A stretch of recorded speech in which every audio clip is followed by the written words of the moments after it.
Ce programme vous est présenté en partenariat avec Storia Voce, la première web radio dédiée à l'histoire.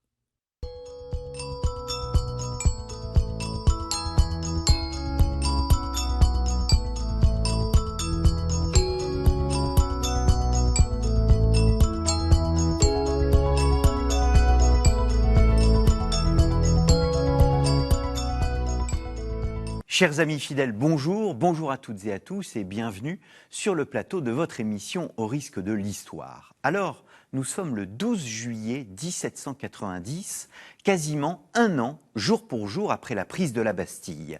Suivant son principe d'égalité, l'Assemblée prive le clergé de ses droits hérités de l'Ancien Régime.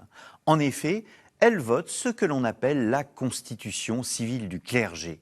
Acte fondamental dans l'histoire de la Révolution française, le texte est voté avant même la nouvelle constitution du royaume. Alors que dit ce texte du rôle de l'Église dans la nouvelle société voulue par les révolutionnaires? Quelles en sont ses origines intellectuelles? Comment va réagir Rome à la suite de ce vote? Mais aussi et surtout le clergé français. Comment, au fond, l'Église de France va évoluer en ces quelques années décisives de la veille de la Révolution jusqu'à la Terreur? C'est ce que nous allons voir avec Bernard Pitot et Paul Choplin. Bernard Pitot, bonjour. Bonjour. Je vous ai appelé Bernard Pitot, mais oui, c'est mon père. Oui, mon père, bonjour. Donc, vous êtes spécialiste de la compagnie de Saint-Sulpice, historien, donc, auteur de nombreux ouvrages sur le sujet. Le tout dernier, Saint-Sulpice et les séminaires sulpiciens au XIXe siècle, un ouvrage paru chez Salvator et chez ce même éditeur, paru il y a un an de cela, en 2021, oui. Et Un prêtre sous la Révolution et l'Empire, donc Jacques-André Emery, un personnage donc que nous allons évoquer pendant toute cette émission. Il viendra éclairer, nous aurons ce destin personnel, ce prêtre assez étonnant. Paul Choplin, bonjour. Bonjour. Merci d'avoir répondu aussi à notre invitation. Vous êtes historien, maître de conférences à l'université Lyon 3. Vous êtes notamment l'auteur de L'obscurantisme et les Lumières. Il s'agit d'une étude, en fait, du personnage dont vous êtes spécialiste, l'abbé Grégoire, un ouvrage paru chez Vendémiaire. Et vous avez dirigé un livre intitulé « Gouverner, une église en révolution », un livre paru chez Lara étant tout simplement la maison d'édition du laboratoire des études religieuses de l'université Lyon 3. Alors je reste avec vous, Paul Choplin. Est-ce que vous pourriez nous dire, tout d'abord, peut-être pour contextualiser pour nos téléspectateurs qui ne sont pas forcément familiers de la période, quelle est la situation de l'Église de France à la veille de la Révolution française ? Alors cette constitution civile du clergé, cette réforme, c'est pas un coup de tonnerre dans un ciel serein. L'Église de France, au XVIIIe siècle, connaît une situation de crise. Alors d'abord, c'est une crise interne, doctrinale, autour de la question du jansénisme, qui divise profondément le clergé, qui est source de querelles, qui se transforment parfois en véritable haine à l'échelle locale, avec des prêtres expulsés, un combat aussi qui va devant le Parlement de Paris, qui prend fait et cause pour les jansénistes. Et le fait marquant de cette querelle, c'est l'expulsion des jésuites de France en 1762.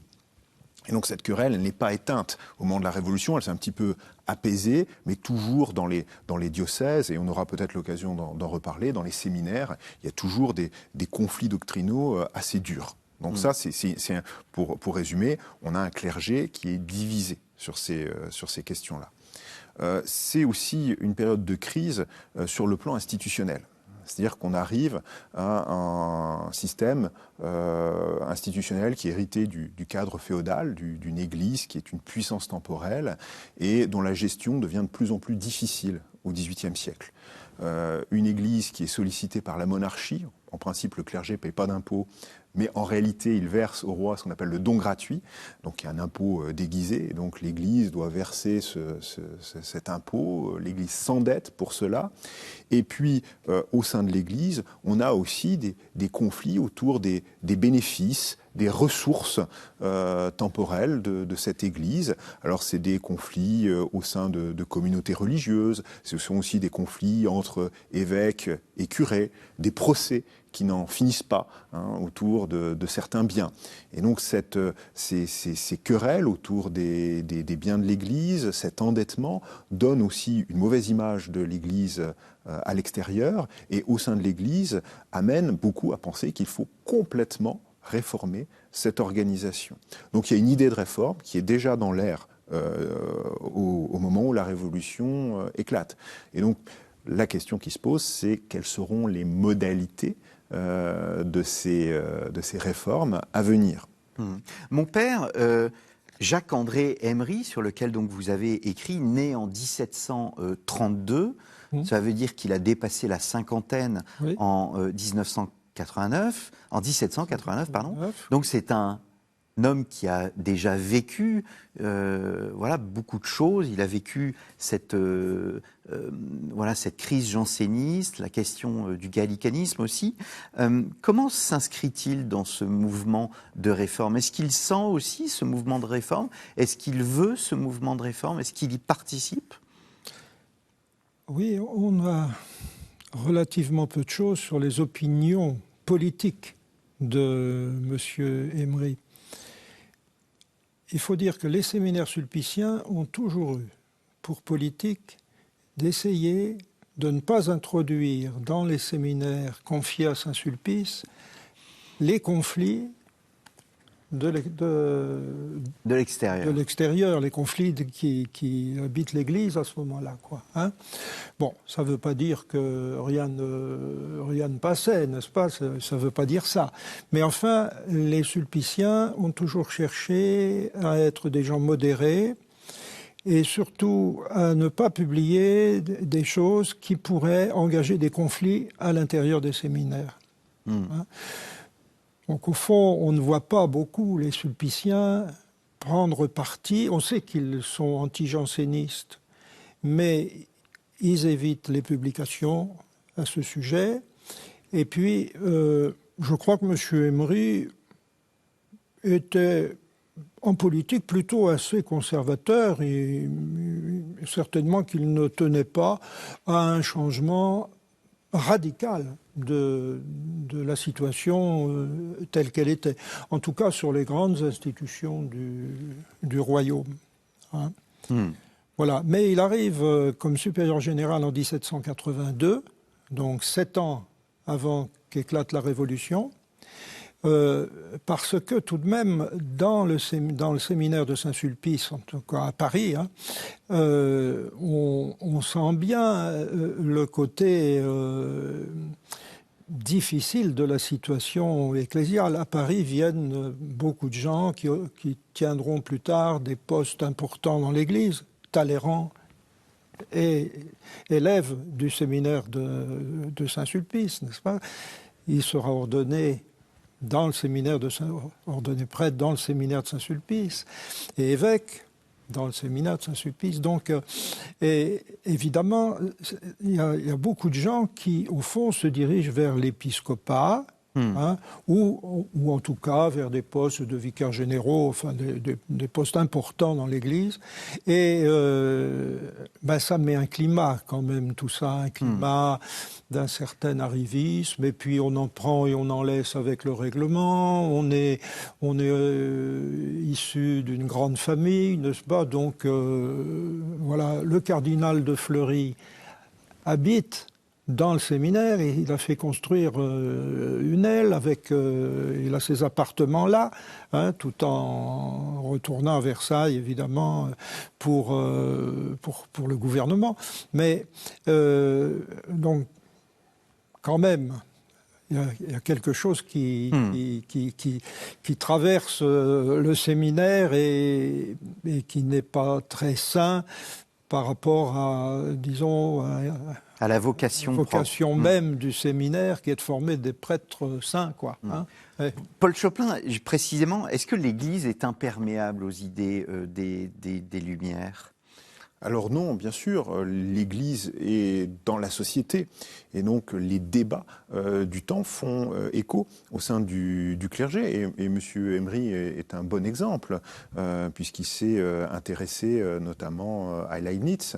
Il fait partie de ces clercs qui lisent les philosophes. Alors il y a deux options. Il y a les anti-philosophes, ceux qui essayent donc de lutter pied à pied contre ces idées qui renversent un petit peu la cosmologie chrétienne traditionnelle. Et puis il y a ceux qui, comme M. Emery, entament un dialogue. Alors après, c'est à des degrés divers. En général, c'est pour essayer donc de concilier christianisme et philosophie, essayer de montrer que ces auteurs n'attaquent pas le dogme, sauf bien sûr ceux qui attaquent franchement. Dans ce cas-là, il y a une apologétique de combat, évidemment, mais on voit bien que les idées dites des Lumières, les raisonnements philosophiques, mais aussi les découvertes scientifiques rentrent dans l'Église, rentrent dans l'enseignement, notamment, on le voit bien dans la formation des prêtres, par exemple, on trouve des cabinets de physique dans tous les collèges jésuites avant leur expulsion, et les oratoriens qui reprennent la plupart des collèges jésuites gardent ces enseignements scientifiques. Donc c'est un clergé qui vit complètement dans son temps, mais voilà, avec des attitudes assez diverses. Mais globalement, le clergé français, en tout cas l'épiscopat, est plutôt, comme on dit, éclairé, entre guillemets. On parle de ce christianisme éclairé du XVIIIe siècle, en phase avec les changements de la société. Et c'est pour ça aussi que le désir de réforme, c'est aussi s'adapter à ces changements de la société pour continuer d'entretenir les cadres chrétiens de cette société, rester dans un régime de civilisation chrétienne. C'est ça l'enjeu. Le père Emery, c'est un homme de son temps, Alors, c'est un homme de son temps, mais c'est un homme très cultivé, comme vient de dire M. Choplin, n'est-ce pas ? C'est un homme très cultivé. Il a lu les philosophes. Alors, c'est quelquefois plutôt sous un mode apologétique. Il va dire, eh bien, écoutez, vous parlez de philosophie, mais lisez les grands. Lisez Leibniz, par exemple. Hein, et vous trouverez que Leibniz, c'est un homme qui croit en Dieu et qui croit au dogme de l'Église catholique, hein, enfin au grand dogme de l'Église, quoi. Et donc, vous voyez, ce philosophe que tout le monde révère, il est pas contre nous, hein. Donc il y a une dimension apologétique assez forte d'ailleurs qui existe à ce moment-là dans tout le XVIIIe siècle. Le XVIIIe siècle est un siècle apologétique par excellence. Il y a beaucoup d'apologètes et Monsieur Emery en fait partie, mais en même temps, de fait, M. Emery est en dialogue avec des médecins, avec des savants, avec des gens qui professent des disciplines diverses. Et dans les séminaires en France à ce moment-là, ça se poursuivra au XIXe, mais il commence à y avoir en effet des cours de sciences, par exemple, hein, et alors le 19e amplifiera cela, mais parce que les évêques tiennent à ce que les séminaristes soient au courant de l'évolution des sciences. Hein. Et ça, c'est quand même pour pouvoir être situé dans la société. Alors c'est très intéressant de voir cette notion de temps long, 18e, 19e, oui. Mais il y a cette révolution, la réunion des États généraux, la fameuse scène des 3 ordres aux États généraux, clergé, noblesse, tiers État. Que font les clercs dans ce jeu politique révolutionnaire, si je puis dire ? Il y a 291 députés du clergé aux États généraux. Sur ces 291, 46 évêques, ce qui est assez peu, puisqu'il y a 135 diocèses en France. Donc beaucoup de curés. Est-ce que ces curés sont sensibles aux revendications du tiers-État ? Oui, tout à fait. Il y a eu un changement, ça a été un débat en 1788 sur le mode de désignation à la députation aux États généraux. Et contrairement aux États généraux précédents, qui étaient ceux de 1614-1615, où l'épiscopat et les chanoines dominaient la représentation du clergé, ici on a fait le choix d'une représentation où le bas clergé, les curés dominent. Alors pourquoi un certain nombre d'évêques n'ont pas été élus? C'est parce qu'il y a une contestation dans les rangs du clergé diocésain, notamment beaucoup de curés considèrent qu'ils n'ont pas assez de revenus par rapport aux missions qui leur incombent. Ils dénoncent le faste du haut clergé qui devrait mieux partager les richesses au sein du diocèse. Et donc il y a des syndicats de curés qui se forment au XVIIIe siècle et donc qui, lors des votes, poussent certains de leurs candidats. Le plus célèbre, c'est Henri Grégoire, l'abbé Grégoire en Lorraine. Donc une députation où le bas clergé, les curés qui sont porteurs de revendications, sont majoritaires, et donc ils rejoignent le tiers-État. Et les évêques, la majorité des évêques les suivent, parce que de fait, c'est un engrenage politique qui emporte tout. Il y a une espèce de vide du pouvoir. Louis XVI ne fait rien, et ce vide du pouvoir fait que les États généraux devenus Assemblée nationale prennent en main le destin du royaume et prennent en main cette réforme. Parce que derrière, j'ai dit tout à l'heure, il y a ce désir de réforme profond dont une grande partie du clergé, notamment les curés, sont porteurs. Ils veulent une réforme pour eux, mais aussi pour leurs paroissiens, parce qu'ils se rendent bien compte que ce cadre féodal qui est vétuste pour l'Église, il l'est aussi au niveau local, dans le cadre de la seigneurie, et une monarchie qui elle-même peine à se réformer et n'arrive pas à se réformer. Donc c'est une alliance très claire entre clergé et tiers-État à ce moment-là. Le père Emery ne souhaitait pas trop qu'il y ait des États généraux. Oui, apparemment, d'après certains témoignages, en effet, non, parce qu'il voyait loin, c'est-à-dire il voyait où ça allait aller, je crois. Il pressentait que ça allait dépasser le cadre d'une réforme qui, par ailleurs, était nécessaire, parce qu'on sent bien que, comme dit M. Chopin, que le système bénéficiaire d'autrefois est complètement épuisé. Enfin, c'est plus possible. Talleyrand, encore une fois, en étant le plus bel exemple, quoi. Hein, il est prévu que M. Talleyrand, de Talleyrand-Périgord, prendra la place de son oncle, l'archevêque de Lyon. Bon, très bien, voilà. Alors, il est d'abord évêque d'Autun, mais enfin, c'est un tremplin. Hein, et tout cela, c'est dans la famille, n'est-ce pas? Ça se passe dans la famille, c'est-à-dire le roi accorde les postes d'évêchés ou de grandes abbayes aux grandes familles. Et en fait, après, la famille choisit Monsieur Talleyrand qui va aller remplacer son oncle. Quoi. Alors justement, c'est intéressant parce que ça nous permet de voir précisément la fin des privilèges. Ouais. Et un des privilèges de l'Église, c'était cette dîme. C'est une brèche dans l'édifice social de l'Ancien Régime, cette fameuse nuit du 4 août. Comment réagit ce clergé qui participe à l'Assemblée ? En fait, c'est un soulagement, parce que c'est un soulagement. La fin des privilèges est un soulagement pour les clercs. Oui, parce qu'il y a cette question de l'endettement. C'est-à-dire que ce fameux don gratuit, c'est cet impôt que versait, de fait, le clergé à la monarchie, un impôt qui ne disait pas son nom, et le clergé était lourdement endetté. C'est-à-dire que le clergé devait emprunter de l'argent pour verser cet argent au roi, et donc la situation était telle que, il fallait absolument une réforme de fond de l'Église. Et donc ce système de privilèges, on voyait, était sans issue. Et donc il fallait fonder quelque chose de nouveau. Donc il y a une très grande attente, de très grands espoirs. Et ces grands espoirs, en fait, les options sont assez divergentes. On va s'en rendre compte petit à petit et ça va créer des tensions.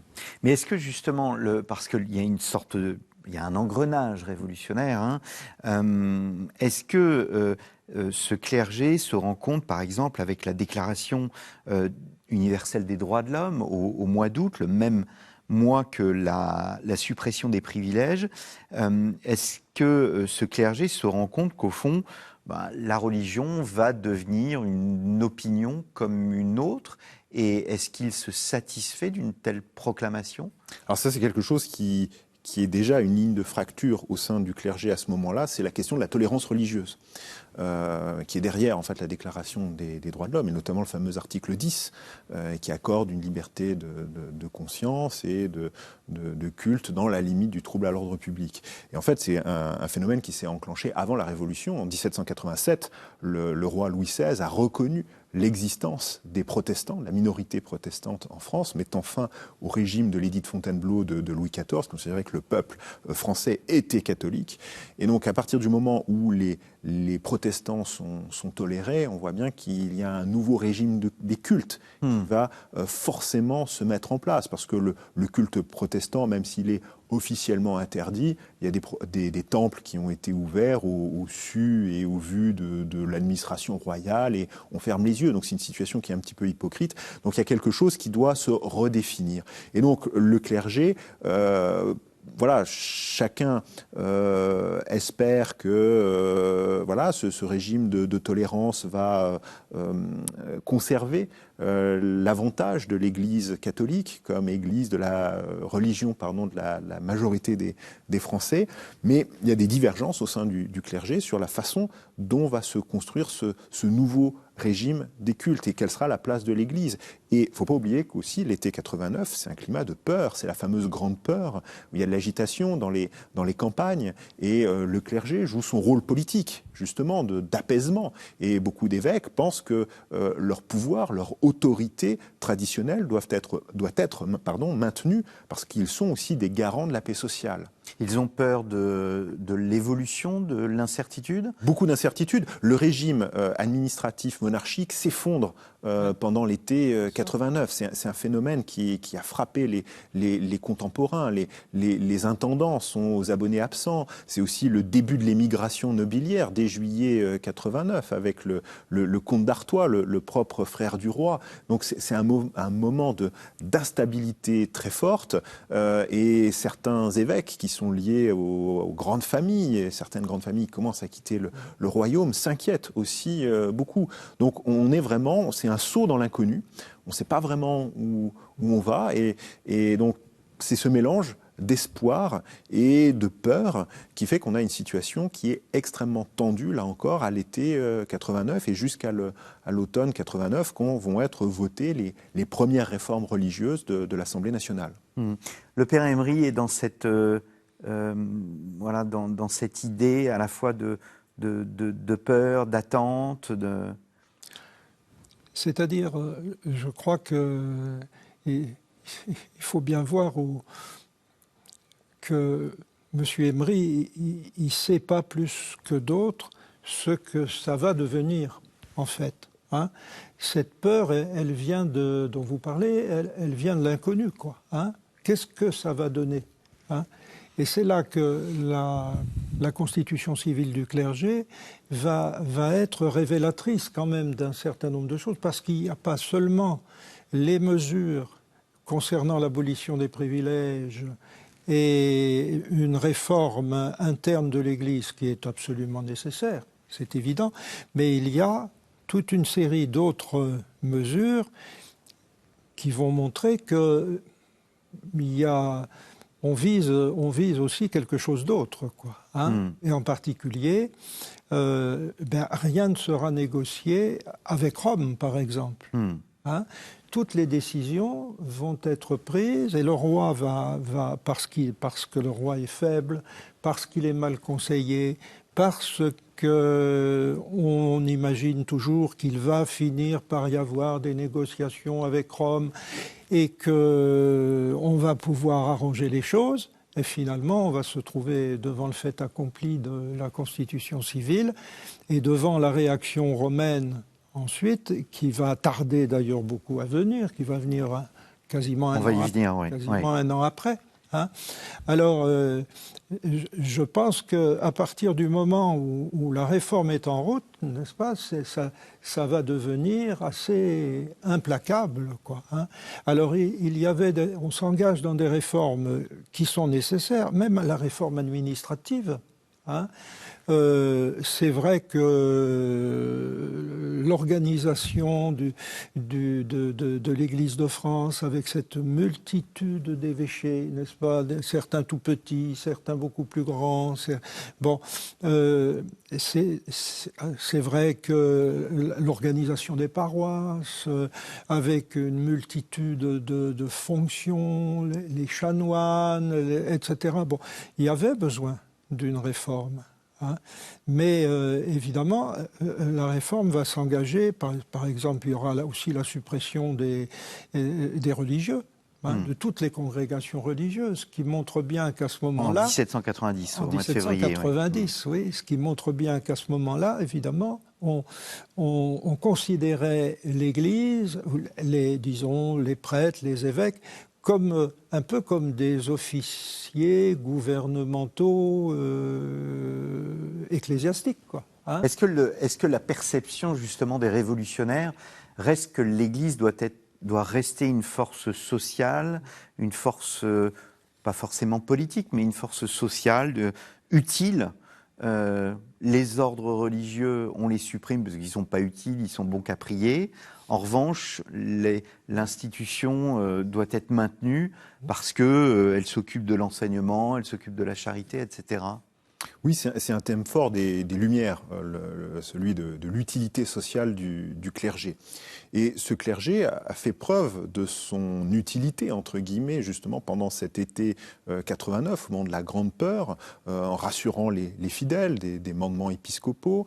Le clergé accompagne les premières cérémonies révolutionnaires, des bénédictions de drapeaux, de gardes nationaux, les premiers pactes fédératifs qui vont donner lieu à la fête de la Fédération, le 14 juillet 90, mais ça commence dès la fin de l'année 89. Donc le clergé est étroitement associé au mouvement et il est gage de stabilité. Mais effectivement, pour les députés de l'Assemblée nationale, ce clergé doit être épuré de ces éléments dits inutiles ou parasites, c'est l'expression qui peut être utilisée à l'époque.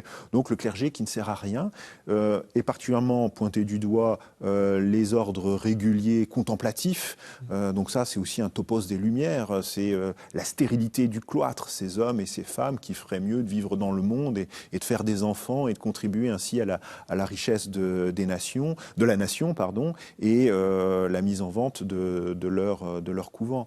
Donc il y a cette idée justement de réformer le clergé, pour ne garder que le clergé utile à la société, et puis régler ce problème financier dont je parlais tout à l'heure, cet endettement du clergé, et la solution que propose Talleyrand à l'Assemblée nationale et d'autres, c'est cette nationalisation des biens du clergé, donc des biens, justement, Talleyrand était agent général du clergé, donc c'était lui qui était chargé de réunir l'argent qui allait être remis au roi, donc il connaît très bien la valeur des propriétés de l'Église, et il explique à l'Assemblée nationale que cette nationalisation, ça va permettre de rembourser la dette de la monarchie, dette accumulée depuis plusieurs décennies. Et donc c'est comme ça qu'on a cette nationalisation des biens du clergé le 2 novembre 1789, et donc des biens qui vont être vendus progressivement, mais comme pour ne pas les déprécier, il faudra les vendre sur le temps long, et en attendant, ces biens servent de garantie à l'émission de bons du Trésor, les fameux assignats, qui deviendront plus tard des billets de banque. Mais cette nationalisation, c'est le début de l'engrenage. Donc le clergé est dépouillé de ses biens, donc il faut bien payer ce clergé, le clergé dit utile, et c'est comme ça que vient l'idée d'un clergé de fonctionnaire, donc un clergé d'État. Et donc à partir du moment où on a un clergé d'État, l'Assemblée nationale a la main sur ce clergé considéré comme une branche de l'administration, et donc on tranche. Donc on supprime les congrégations, les ordres religieux, les vœux monastiques sont supprimés, et on ne garde que les évêques, les curés de paroisse et les congrégations enseignantes et hospitalières qui ont une utilité. Voilà. Mon et, père. les vicaires. Les vicaires. Est-ce que le clergé voit cela comme une spoliation ou au contraire la nationalisation des biens du clergé, ou bien comme une forme de mal nécessaire dans la situation de crise dans laquelle se trouvent la France et la monarchie?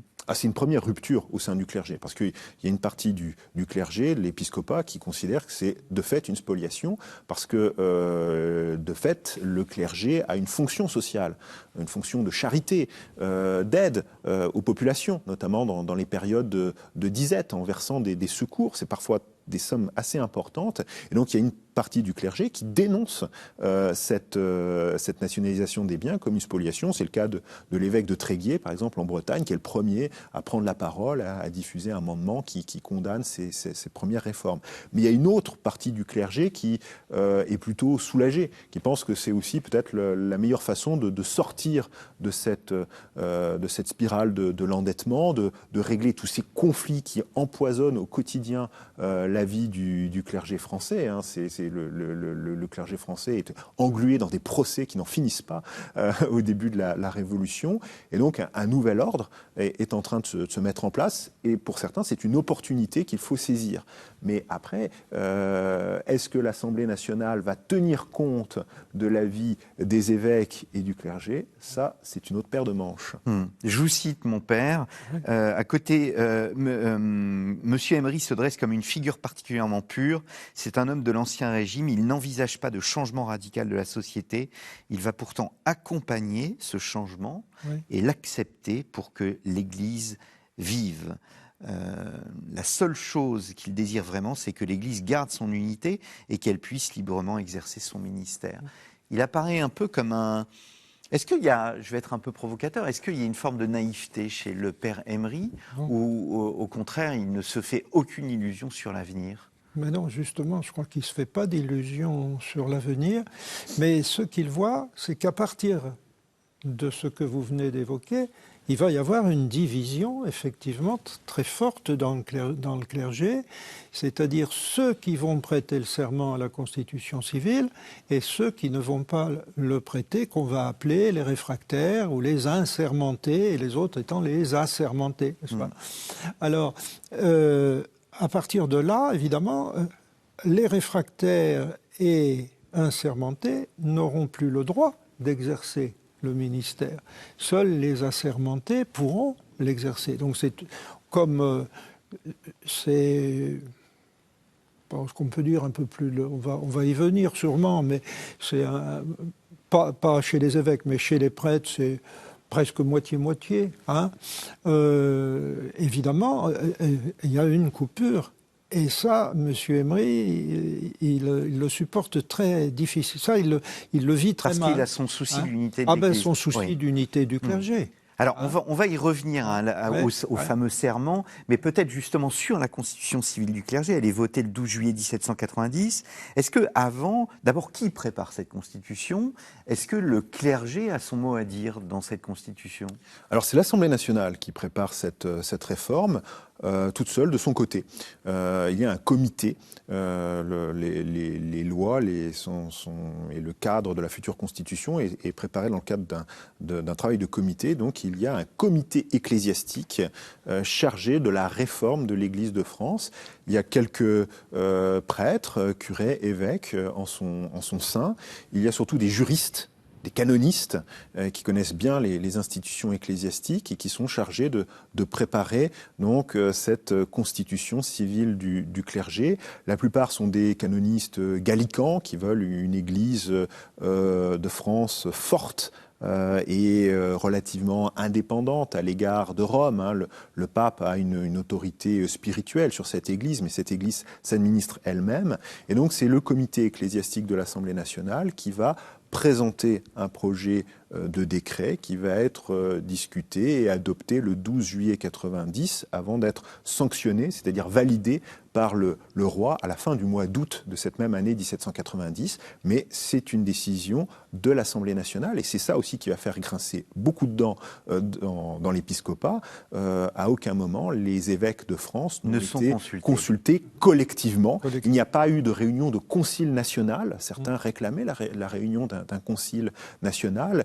Et bien sûr, je dis bien sûr parce qu'à l'époque, c'était une évidence, le pape n'est pas consulté. Mais bon, jusqu'ici, l'Église de France était régie par le Concordat de Bologne, qui accordait une grande autonomie au roi de France dans l'administration de son Église. Rappelons que les évêques de France étaient nommés directement par le roi et le pape donnait son investiture canonique. Donc voilà, cette réforme, pour la résumer, c'est les diocèses d'Ancien Régime sont supprimés, ils sont remplacés par des diocèses-départements. La carte des diocèses est calquée sur celle des départements. Les curés et les évêques sont des fonctionnaires publics, ils reçoivent un traitement de l'État et ils sont élus par les citoyens. Et ça, c'est quelque chose qui va aussi créer une rupture au sein de l'Église, parce que certains n'acceptent pas du tout cette mesure. Ils sont élus par une assemblée civile, c'est-à-dire qu'ils sont élus comme n'importe quel autre fonctionnaire, comme les juges par exemple. Donc pas besoin d'être catholique pour participer au vote. Il faut être un citoyen actif ou un grand électeur de département pour élire l'évêque. Alors, et ils vont recevoir l'investiture non plus du pape, mais du métropolitain. D'un des 10 métropolitains, puisqu'il y a 10 archevêchés qui sont créés en France. Et c'est le métropolitain qui va donner l'investiture aux évêques de sa circonscription. Alors vous l'avez dit, c'est le triomphe en fait d'une conception de l'Église qui est c'est le triomphe du gallicanisme, qu'on appelle le gallicanisme, l'équivalent de l'anglicanisme, mais du côté français, du côté gaulois, si je puis dire. Et vous l'avez aussi expliqué, le serment va poser problème. Pourquoi le serment pose-t-il problème? Quelle est d'abord la nature de ce serment? Que nous dit ce serment? Et qu'est-ce qu'il signifie? Quelles en sont ses conséquences qui amènent certains à dire « moi je prête serment et moi je ne prête pas serment ». C'est en fait pour régler le conflit abruptement. L'Assemblée nationale veut mettre le clergé au pied du mur. Il y a des résistances qui se font jour. Pendant tout l'été 90, il y a des évêques qui prennent la parole. Certains veulent s'opposer frontalement. D'autres, comme M. Emery, d'ailleurs, ce sera la voie, essayer de trouver un accommodement, essayer de recoller quand même un petit peu les morceaux. Et donc l'Assemblée nationale va décider d'imposer un choix au clergé. Soit vous acceptez la réforme, donc c'est pas négociable, soit vous l'acceptez, soit vous ne l'acceptez pas. Et donc l'objectif, c'est essayer de dégager une majorité. Mais c'est aussi aller au conflit, parce que maintenant, les historiens le savent, derrière ce serment, il y a la manœuvre d'un homme politique clé à ce moment-là, qui est Mirabeau. Mirabeau, il est le chef de file des patriotes à l'Assemblée nationale. Il est considéré comme un des pères de la Révolution de 89. Mais à ce moment-là, c'est quelqu'un qui, en sous-main, s'est rapproché du roi Louis XVI, parce qu'il trouve que la Révolution va trop loin. Et donc, il veut travailler à restaurer l'autorité du roi. Et donc, sa politique, c'est créer des tensions. C'est la politique du pire. Créer des tensions dans la société pour que le roi Louis XVI apparaisse finalement comme un personnage rassembleur, un sauveur. Et donc, en fait, Mirabeau, par ses discours, pousse à l'adoption de ce décret qui impose le serment, un serment pur et simple. Donc, en fait, c'est empêcher toute négociation. Et donc, ce serment est voté le 27 novembre 90.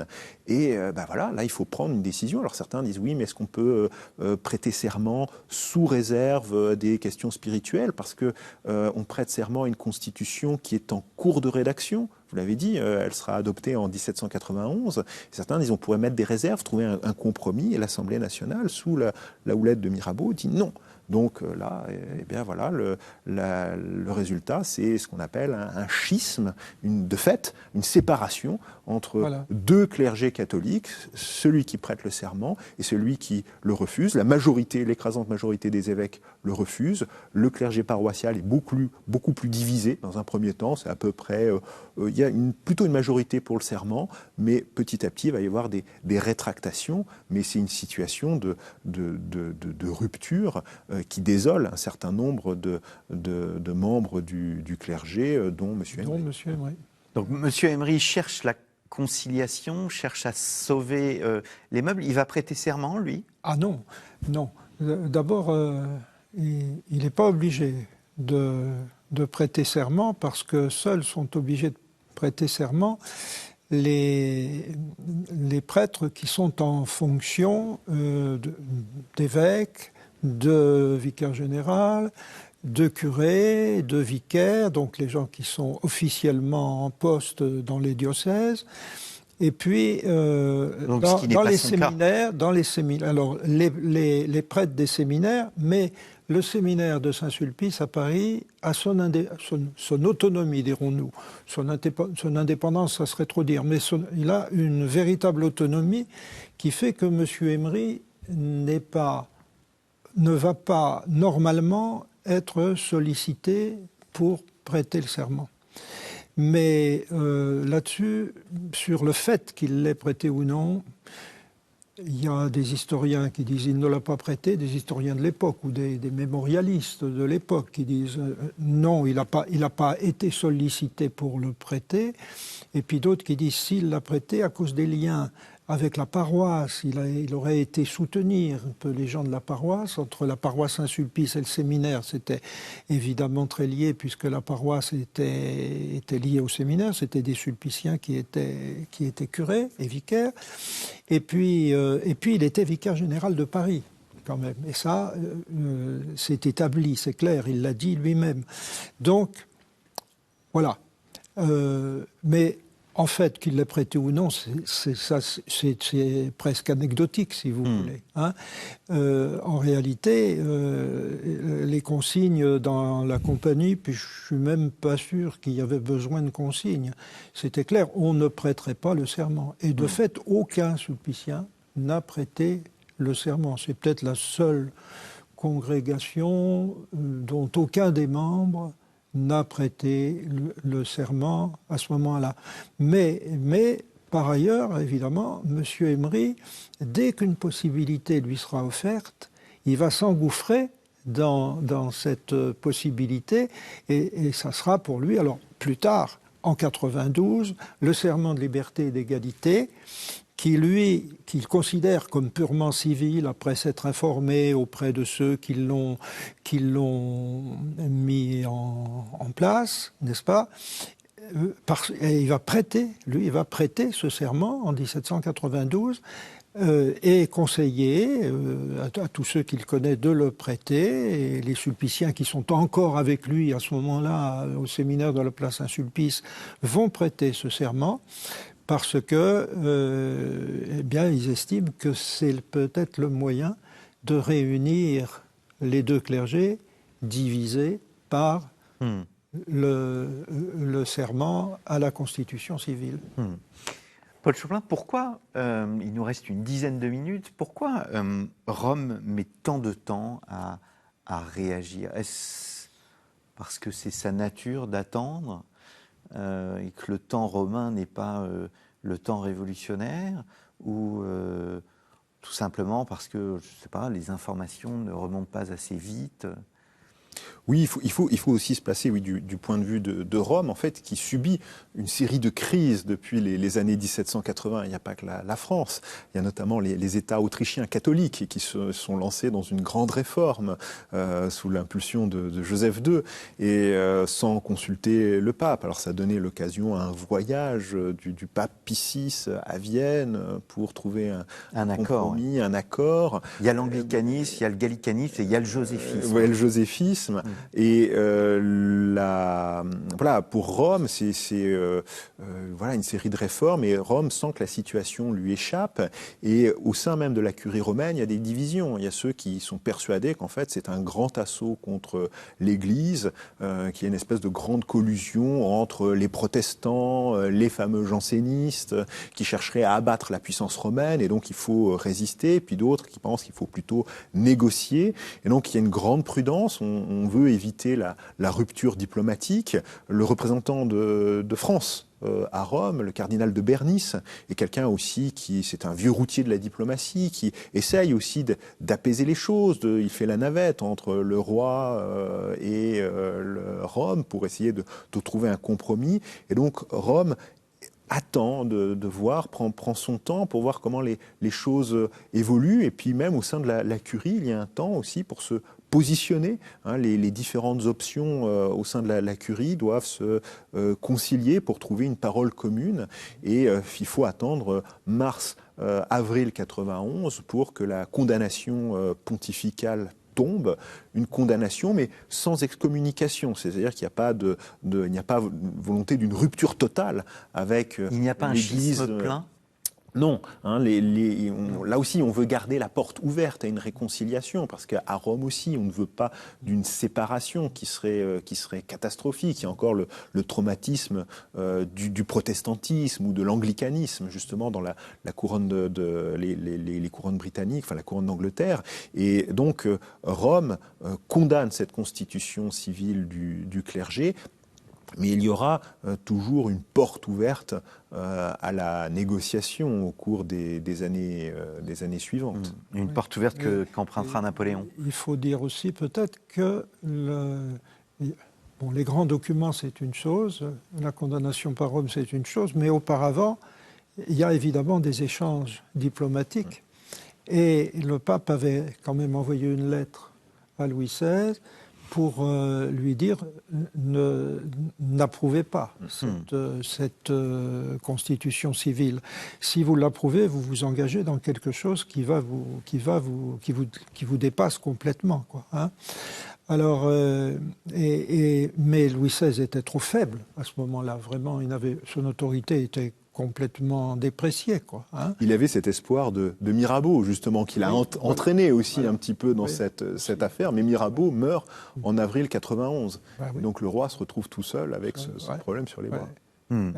Alors la législation va se durcir avec le temps. Qu'est-ce qu'il arrive aux prêtres qui refusent de prêter serment ?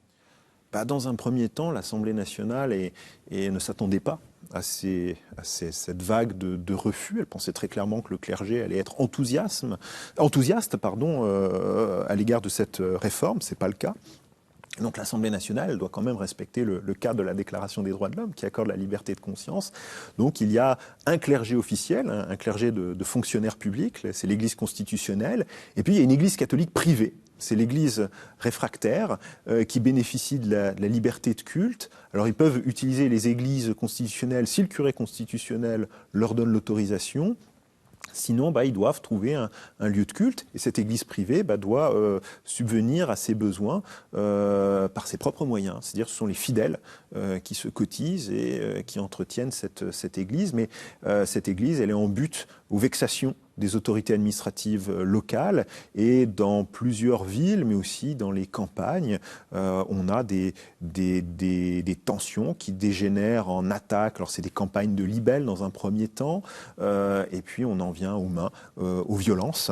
Et dès la fin de l'année 91, on a des fermetures de chapelles ou d'églises desservies par l'église réfractaire qui basculent petit à petit dans la clandestinité. C'est-à-dire qu'on a là vraiment les positions se radicalisent de part et d'autre au sein du clergé, ce clergé divisé, et la crise s'aggrave avec des autorités révolutionnaires qui voient cette église réfractaire se transformer en église clandestine, donc on perd tout contrôle sur elle, et qui devient pour les autorités révolutionnaires très clairement une menace.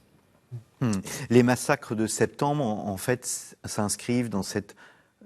c'est une conséquence, en quelque sorte, de la chute de la royauté. Marat, qui poètes réclament un holocauste salvateur, la menace des armées étrangères, tout ce climat, finalement, voilà, cette machine révolutionnaire, je sais que l'expression est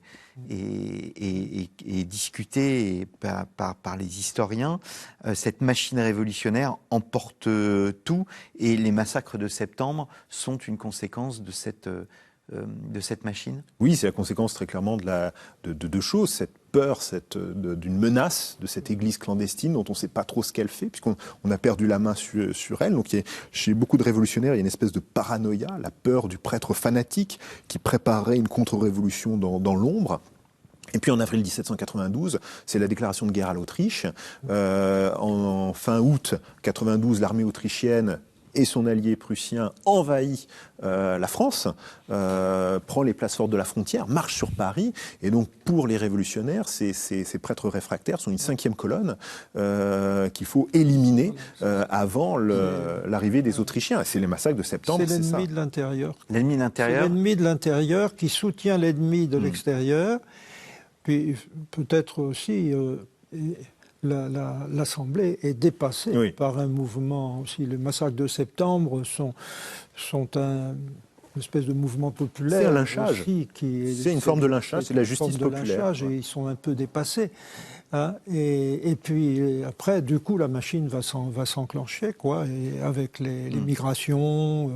Il reste 3 minutes. Le père Emery arrivera à passer entre les gouttes. Il sera emprisonné? Il sera emprisonné en 1993 et libéré en 1994 par le 9 Thermidor, grâce au 9 Thermidor, la mort de Robespierre, n'est-ce pas? Donc, donc la guillotine s'arrête de fonctionner. Il ne sera pas le seul, hein. Il y en a beaucoup qui vont être libérés avec lui et comme lui. Mais il est resté sur place. Hein. Il aurait pu émigrer, lui aussi.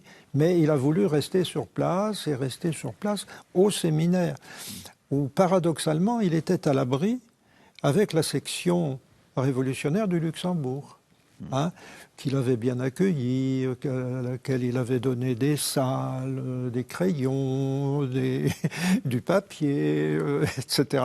Puis je crois qu'il avait à l'intérieur, alors ce serait trop long d'expliquer ça, mais il bénéficiait de protection quand même forte, à l'intérieur même de la section du Luxembourg. Je le crois vraiment. C'est difficile à prouver de manière sur document, mais il fallait qu'il bénéficie de protection pour ne pas avoir été emprisonné plus tôt, n'est-ce pas? Eh bien, merci à tous les deux pour cet éclairage. Alors, on pourrait parler, bien évidemment, de l'après, la terreur. Cela pourra faire l'objet, bien évidemment, d'une nouvelle et d'une autre émission avec d'autres historiens. Un prêtre sous la Révolution et l'Empire, donc Jacques-André Emery, vous en êtes l'auteur, Père Bernard Pitot, un ouvrage paru chez Salvator. Chez ce même éditeur, vous venez de publier donc la suite de l'histoire, hein, puisque vous êtes un spécialiste de cette congrégation, Saint-Sulpice et les séminaires sulpiciens au XIXe siècle, toujours chez le même éditeur. Et enfin, Paul Choplin, L'obscurantisme et les Lumières, un ouvrage paru chez Vendémiaire, et vous avez dirigé donc au laboratoire donc de Lyon 3 ce livre, Gouverner une Église en Révolution, qui est la dernière grande étude historique sur la place de l'Église pendant la Révolution française. Merci beaucoup à tous les deux. Il me reste à vous remercier, chers téléspectateurs, pour votre fidélité. N'hésitez pas à aller sur KTO TV, dans nos archives. Nous avons parlé du gallicanisme, des origines de la Révolution, du jansénisme aussi. Il y a une émission qui s'intitule « Qu'est-ce que le jansénisme ?» N'hésitez pas à écouter et à revoir ces émissions. Et je vous renvoie aussi chez notre partenaire storiavoce.com. Si vous êtes amoureux de l'histoire, n'hésitez pas à écouter nos podcasts. Un grand merci à vous et je vous donne rendez-vous dans 2 semaines pour un nouveau numéro de votre émission Au risque de l'histoire.